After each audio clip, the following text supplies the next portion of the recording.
ఇక్కడ 29 మంది రైతులం ఉన్నాం సార్. మేము చేసిన వాళ్ళము. మాకు ఇంత అవకాశం వచ్చిందంటే అసలు మాటల్లో ఆనందం చెప్పలేకపోతున్నాం సార్. అసలు అసలు మిమ్మల్ని చూస్తున్నందుకు నాకు ఒక దేవుణ్ణి చూసినట్లే ఉంది. అసలు పడుకుంటే అసలు మీ ఫేసే గుర్తుకొస్తుంది సార్. నాకు నిజం చెప్పాలంటే అసలు నాకు మాటలు రావట్లేదు మిమ్మల్ని చూస్తుంటే.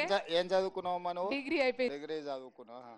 మన చెంచుగూడలలో డిగ్రీ చదువుకొని ఇది ఉన్న వాళ్ళు ఉన్నారు. మంచి ఇండ్లు ఉన్నాయమ్మా? ఇండ్లు వచ్చినా? ఇల్లు లేదు సార్. నేను ఓకే, శ్రీనివాస్ రెడ్డి సార్ ఈయనే ఉన్నాడు. మీకు అందరికి ప్రత్యేకంగా ఇండ్లు ఇస్తాడు. మళ్ళీ ఒకసారి వస్తాడు. మీ అందరికి గూడాల మన చెంచులందరికీ ఇస్తున్నాం. అదే సపరేట్ స్కీమ్ వాళ్ళకి ఇండ్లు ఇస్తాం.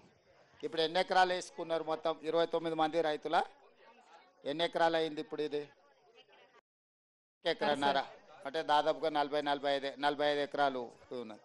మంచిగా నీళ్ళన్నీ మంచిగా పడ్డాయి కదా? పడ్డాయి సార్. తోట ఏమేమి తోట పెట్టారు? నిమ్మ, ఆవకాడ. ఆవకాడ పెట్టిరా? దానిమ్మ కూడా పెట్టిరా? కొబ్బరి కూడా సార్. ఓకే, మరి మంచిగా బతికించుకోవాలి.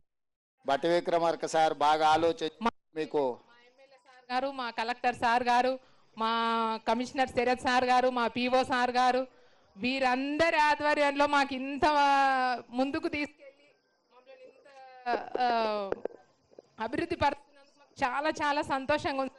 అసలు సార్ వాళ్ళందరూ ఇక్కడికి వచ్చేస్తుంటే ఏం చేస్తారు అనేది ఆలోచన ఉండిపోయింది. సార్ వాళ్ళు వచ్చేసి ఇక్కడ ల్యాండ్ భూములు చూడడము, వచ్చి హార్టికల్చర్ వాళ్ళు వచ్చి భూమి చూసి మాకు బోర్లు వేయడము, తర్వాత మొక్కలు నాటించడం, సోలార్ ఫిట్టింగ్ చేయడం, డ్రిప్స్ ఇవ్వడం, స్ప్రింకర్లు ఇవ్వడం, ఇవన్నీ జరిగినాయి సార్. అసలు ఆర్టికల్ వాళ్ళు ముందుండి వాళ్ళు మమ్మల్ని కూడా చాలా మోటివేట్ చేయడం, ట్రైనింగ్స్ తీసుకెళ్ళడం, మొక్కలు ఎలా అంటుకట్టుకోవాలి, ఎంత లోతు గుంత తవ్వాలి, మనం దానికి పురుగు పట్టినప్పుడు ఏ మందులు వేసుకోవాలి, వాడుకోవాలి అనే దానిపైన మాకు హార్టికల్చర్ వాళ్ళు చాలా బాగా చెప్పడం జరిగింది సార్. కానీ ముందుండి మా ఎమ్మెల్యే సార్ గారు, మా కలెక్టర్ సార్ గారు, మా కమిషనర్ సార్ గారు, మా పిఓ సార్ గారు లేకుంటే మేము లేదు సార్. అసలు వాళ్ళందరికీ ఇప్పుడు నువ్వు నేర్చుకున్నావు కదా, నువ్వు ఇంకా కొన్ని గూడాలలో పోయి ట్రైనింగ్ చేయడానికి సిద్ధంగా ఉన్నావా? ఎందుకంటే ఇప్పుడు నువ్వు నేర్చుకున్నావు కదా, నువ్వు నేర్చుకున్నది ఇంకా కొన్ని గూడాలలో మన రైతులకు నేర్పాలి. ఇది ఎందుకంటే మనోళ్ళకు సోలారు ఎట్లా పెట్టుకోవాలా, పండ్ల తోటలు అందరం మనము ఒకటే పంట పండించేది, ఒడ్లో పత్తి పండించేది అయింది. కానీ దీంట్లో ఒక్కసారి పంట వస్తే బాగా ఆదాయం వస్తుంది. సార్ మీకు పెట్టించిన అవకాడ కానీ, మ్యాంగో కానీ, నిమ్మ కానీ, దానిమ్మ కానీ, మంచి బత్తాయి కానీ మంచి ఆదాయం పెరిగేది. రెండోది మనకి నల్లమల అడవులలో ఈ కరెంట్ ఇయ్యక ఫారెస్ట్ వాళ్ళు సతాయించడాలు ఇవన్నీ ఉంటాయి. ఇప్పుడు నీ కరెంటు వాళ్ళ కాడికి పోవాల్సిన పనే లేదు, కరెంటే నీ కాడికి వచ్చింది.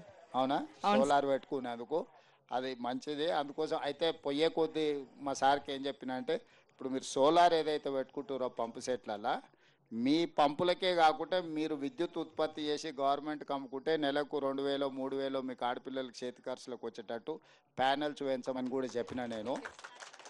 ఎందుకనంటే పొలంలో పెట్టుకొని దాన్ని కాపాడుకుంటే చాలు, ఏం చేయాల్సిన పని లేదు. నెలకు 4-5 వేల వరకు మనం ఆదాయం పెరిగేటట్టు బట్టి సారే మళ్ళీ విద్యుత్ కొనుక్కొని మీకు పైసలు ఇస్తాడు. పెట్టుకున్న సోలార్ మీరు కాపాడుకోవాలి అంతే. మన సంఘాలలో సభ్యురాలువేనా? సంఘాలలో ఉన్న వాళ్ళందరికీ కూడా కలెక్టర్ గారు వీరిని ట్రైనింగ్ ఇచ్చి వీళ్ళతోని మళ్ళీ ట్రైనింగ్ వీళ్ళతోని పెట్టించుండ్రి. దాంతో ఏమైందంటే వాళ్ళు ఇంకా జాగ్రత్తగా చెప్తారు. చదువుకున్న అమ్మాయిలు ఎవరైతే ఉన్నారో వీళ్ళకి కొంచెం ట్రైనింగ్ ఇచ్చి వీళ్ళని ఎంపవర్ చేసి లిటరేచర్ అంతా కూడా వీళ్ళకి ఇచ్చి ఎక్కడెక్కడ మనకు గూడాలు ఉన్నాయి, ఈవెన్ ప్లెయిన్ ఏరియాల రైతులకు కూడా వీళ్ళతో ట్రైనింగ్ ఇప్పారు. ఎందుకంటే వాళ్ళ సంఘాలలో కూడా సభ్యులు, ఆ సంఘాల సభ్యులు అందరు కూడా అవగాహన కల్పిస్తే వాళ్ళ భూములలో కూడా పెట్టుకుంటారు. వాళ్ళకు ఒకటి వాళ్ళ భూమిలో సోలార్ పంపు సెట్ పెట్టుకుంటే కరెంట్ వచ్చిందా పోయిందా ఈ పంచాయతీ ఉండదు. రెండోది ఆ సోలార్ వాళ్ళ వ్యవసాయానికి సరిపోగా మిగిలిన విద్యుత్ ఉత్పత్తి చేస్తే ప్రభుత్వమే కొనుక్కుంటుంది. ప్రభుత్వం కొనుక్కొని వాళ్ళకి నెల పైసలు ఇచ్చే ఏర్పాటు చేపిద్దాం. అప్పుడు ఏమవుతుందంటే పిల్లల చదువులకు, ఇంటి ఖర్చులకు, ఇంకా ఇంటి ఆయన మీద ఆధారపడకుండా చక్కగా వాళ్ళ పేరు మీదనే ఖాతా తెరవాలి. బటన్ మహిళల పేరు మీదనే ఖాతా తెరిచి వాళ్ళ ఖాతాలకే పైసలు పోయేటట్టు చూడాలి. మళ్ళీ ఇంటి ఆయన చేతిలోకి పోతే బెల్ట్ షాప్కి పోతాయి. ఓకే సార్, అంతేనా? ఆ? Okay sir. అంతేకాదు మీకే ఖాతా తెరిపించి మీ ఖాతాలని వేసేటట్టు సోలార్ పంప్ సెట్లు పెట్టుకొని వ్యవసాయానికి బాగా మన అచ్చంపేట నియోజకవర్గంలో నా సొంతూరు ఇన్నే తెలుసు కదా తెలుసు సార్. మా అక్కడ పోయి అవునా మిమ్మల్ని అదే అసలు అందుకే వచ్చిన మేము కదా కలుస్తాం అనుకోలేదు అందుకే మన అచ్చంపేటలో డాక్టర్ గారు మొత్తం నీ కాన్స్టిట్యున్సీలో మొత్తం వ్యవసాయ పంపు సెట్లు అన్ని కరెంటు తీసేసి సోలార్ పంప్ సెట్లు పెట్టడానికి అన్ని ఇప్పిస్తా. ఒక్క రూపాయి కూడా మీరు పెట్టాల్సిన పని లేదు. 100% ఉచితంగా బట్టి సార్కి చెప్పి మీకు అన్ని పంపు సెట్లు ఇప్పిస్తాం. ఎన్ని నీ నియోజకవర్గంలో పంపు సెట్లు ఉన్నాయో లెక్కది అందరికీ 5 HP 7.5 HP ఈ 2 పంపు సెట్లు ఎట్లు ఇవ్వాలనో ఇచ్చి వాళ్ళకు విద్యుత్ వాడుకోవడమే కాకుండా ఆదాయం వచ్చేటట్టు చేపిస్తా. అంటే ఆ సోలార్ ప్యానెల్స్ కాపాడుకుంటే వాళ్ళు నెలకు 4-5 వేలు 3,000 నుంచి 5,000 వరకు ఆదాయం వచ్చేటట్టు చేసినాం అనుకో పరోక్షంగా వాళ్ళకి ఆదాయం కూడా ఉంటుంది. ఆడపిల్లలు 1 గంట సేపు అట్లా చూసుకొచ్చుకుంటే పిల్లలు స్కూల్కి పోయేటోడు కూడా 1 గంట వచ్చి ఇట్లా చూసుకొని పోయినా కూడా లెక్క తేలుతుంది. కాబట్టి మొత్తం లెక్క తీసుకొని నీ దగ్గర ఎంతమంది ఉన్నారు కలెక్టర్ గారు అచ్చంపేట మొత్తానికి పిఓలు ఎవరున్నారు శరత్ ఇప్పుడు ఎన్ని ఉన్నాయో ఎలక్ట్రిసిటీ డిపార్ట్మెంట్ వాళ్ళని పిలుచుకొని కూర్చొని కలెక్టర్ గారు మీరు ఇతర అధికారులు కూర్చొని మొత్తం అచ్చంపేట నియోజకవర్గాన్ని దేశానికి ఒక మోడల్ నియోజకవర్గంగా తీర్చిదిద్దుదాం. అన్ని పంపు సెట్లు కరెంటు పంపు సెట్లు అన్నీ తీసి అదర్ దాన్ ఎస్టీస్ మొత్తం నియోజకవర్గం నాట్ ఓన్లీ ఎస్టీస్. ఇది నా సొంత ఊరు నా సొంత ప్రాంతం. ఈ నియోజకవర్గంలో ఏ ఒక్క రైతు కూడా ఇంకా కరెంట్ వచ్చింది కరెంట్ పోయింది కరెంటు తీగలు బాగున్నాయా బాగాలేవా ట్రాన్స్ఫార్మర్ కాలిపోతే అచ్చంపేట కేసుకప్ప కలకుర్తి కేసుకప్ప ట్రాక్టర్ తీసుకురా ఈ పంచాయతీ తెంచు ఎవరికి వాళ్ళకి ఏముందో భూమి ఎక్కువ ఉంటే 2 ఇండ్రి అంటే ఒకవేళ నీళ్లు సరిపోకపోతే సోలార్ మోటారు వాళ్ళ వ్యవసాయంతో పాటు వాళ్ళు అదనంగా సోలార్ వాళ్ళు వాడుకోగా మిగిలిన విద్యుత్ ఉంటుంది కదా దాన్ని ప్రభుత్వానికి ఇచ్చేటట్టు ప్రభుత్వం దానికి వాళ్ళకి పైసలు ఇచ్చేటట్టు ఆదాయం గ్రిడ్ కనెక్ట్ చేసేటట్టు అన్న అదే. సో ఎలక్ట్రిసిటీ వాళ్ళను ఎవరు ఈడ మన ఎస్పీటీఎల్ ముషరాఫ్ ఇక్కడ అదే మీరు గవర్నమెంట్ గ్రిడ్ కనెక్ట్ చేస్తే దానికి ఏందని చేయొచ్చు. ఇప్పుడు కలెక్టర్ గారితో కూర్చొని మిగతా అధికారులతో కూర్చొని అచ్చంపేట నియోజకవర్గంలో మొత్తం ఎన్ని పంపు సెట్లు ఉన్నాయి అన్నీ లిస్ట్ అవుట్ చేయండి.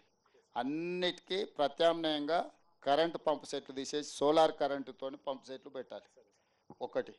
రెండోది ఆ ప్యానెల్స్ ఎట్లు ఉండాలంటే వాళ్ళ వ్యవసాయానికి సరిపోను 3,000 నుంచి 5,000 ఆదాయం ప్రతి నెల వాళ్ళకు వచ్చేటట్టు ప్యానెల్స్ డిజైన్ చేయాలి. మొత్తం subsidy cross subsidy matching grant అంతా బట్టి సార్ మీరే చూసుకోవాలి. ₹1 నియోజకవర్గంలో మీకు ఇయ్యరు. మీరు ఆ మోటార్ తీపియాలి. ఆ మోటార్ వాళ్ళు ఏమైనా చేసుకుంటారు. మళ్ళీ మీరు ఆ మోటార్ అడగకండి. మళ్ళీ మీరు ఇది చది అడిగారు కానీ మీరేం అడగకరే వాళ్ళ మోటార్ వాళ్ళు ఏమైనా అమ్ముకుంటారు ఉంచుకుంటారు. మీరు మాత్రం మొత్తం లిస్టు తీసి ఎన్ని రోజులలో చేయగలుగుతారు లిస్ట్ అంతా పంప్ సెట్లు ఎన్ని రోజులలో 3 నెలలు ఇవ్వగలమా ఎంత 3 నెలలు చేయగలమా? ఇప్పుడు ఎట్లాగో బోర్లు ఆల్రెడీ ఉన్నాయి కదా బోర్ ఉంటేనే పంప్ ఉంది మోటార్ ఉంది వాళ్ళకు. ఇప్పుడు ఆల్రెడీ బోర్ ఉన్న కాడనే కరెంట్ మోటార్ పెట్టుకోరు వాళ్ళు. బోర్ లేని కరెంట్ మోటార్ పెట్టుకోలే కదా.